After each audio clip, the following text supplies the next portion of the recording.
সিঁদুরটা দিয়েছো তুমি, ব্যাস ওইখানেই সব লেনদেন কেনাবেচা দেওয়া নেওয়া শেষ, তাই তো? আর তারপর থেকেই সব দিতে হয় আমাকে। কি কি দিয়েছি আমি? এই প্রশ্ন আমার আগে নিজেকে জিজ্ঞাসা করো। প্রথম যেদিন এলাম তোমার ঘরে, সেদিন তুমি আমায় বললে নতুন ঘর, নতুন সব, নতুন করে শুরু। হ্যাঁ, তারপর থেকে প্রত্যেকটি দিন নতুন, প্রতিটি সকাল নতুন, প্রতিটি রাত নতুন। তোমার হাতের আদর নতুন, বিছানায় পাতা চাদরও নতুন। কিন্তু পুরনো প্রিয় জিনিসগুলো ছেড়ে এসেছি আমি।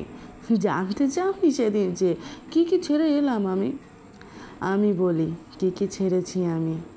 25টা বছর, যার 12টা শৈশব, আর বাকিটা বুঝতে বুঝতে বড় হয়ে যাওয়া যে তোর ওপর অধিকারকেও অর্জন করে নেবে।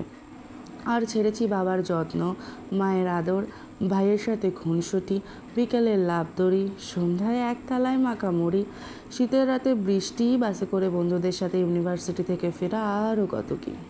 না না, যা ছেড়েছি তা কখনো ফেরে না। হারানো বিকাল ফেরে না, নারীর কৈশোর ফেরে না, কুমারীর কৌতূহল ফেরে না, বসন্ত শিহরণ ফেরে না। শুধু ফিরে ফিরে আসে তোলপাড় করা হৃদয়ের ফিরে আসার ডাক। এগুলো সব ছেড়ে আমায় নতুন করে শুরু করতে হলো। কত সহজেই বলেছিলে তুমি, কিন্তু বোঝোনি নতুন করে শুরু করাটা ঠিক কতটা কঠিন ছিল।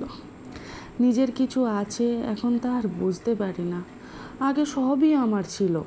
মায়ের গয়না নিজের ছিল, বাবার উপহার ভাইয়ের সাথে ভাগ করে নেওয়া ছিল, তবু তো নিজেরই ছিল। ব্যস্ততাতেও মায়ের খাইয়ে দেওয়া ছিল, মায়ের হাতের রান্না, তাও তো নিজের ছিল। আর এখন তুমি বললে সব নিজের করে নাও। বেশ, নিজের করে নিলাম। তোমার মাকে মা বলে নিজের করে নিলাম, তোমার ঘরকে আপন করে নিজের করে নিলাম, তোমার নামের পদবিখানা নিজের করে নিলাম, রাত দুপুরের সব আবদার নিজের করে নিলাম, তোমার ছেলের সব বায়না নিজের করে নিলাম, সবাইকে খাইয়ে সব শেষে খেতে বসা নিজের করে নিলাম, কাক ভরে জেগে উঠে নিজের করে নিলাম। মায়ের কাছে গেলে মা এখনও বলে, কী রে, দুমুঠো ভাত খাইয়ে দেব, চুলটা তোর বেঁধে দেব, আজ একটু বেশি ঘুমো না মা, ওই বাড়িতে উঠিস না হয় ভোরে। ভাবি, ওই বাড়িটা সত্যি কি আমার? ওখানে আমি কারোর স্ত্রী, কারোর মা, কিন্তু কারোর মেয়ে তো নই। এখানে মা, আমি তোমার মেয়ে, ঠিক যেমন ছিলাম আগে। তাই এখনও যখন এ বাড়িতে ফিরি, মনে হয় মা এটাই আমার বাড়ি, আর ওটা শ্বশুর বাড়ি। আগের বছর পেয়েছিলাম লেখাটা, লেখকের নাম জানি না।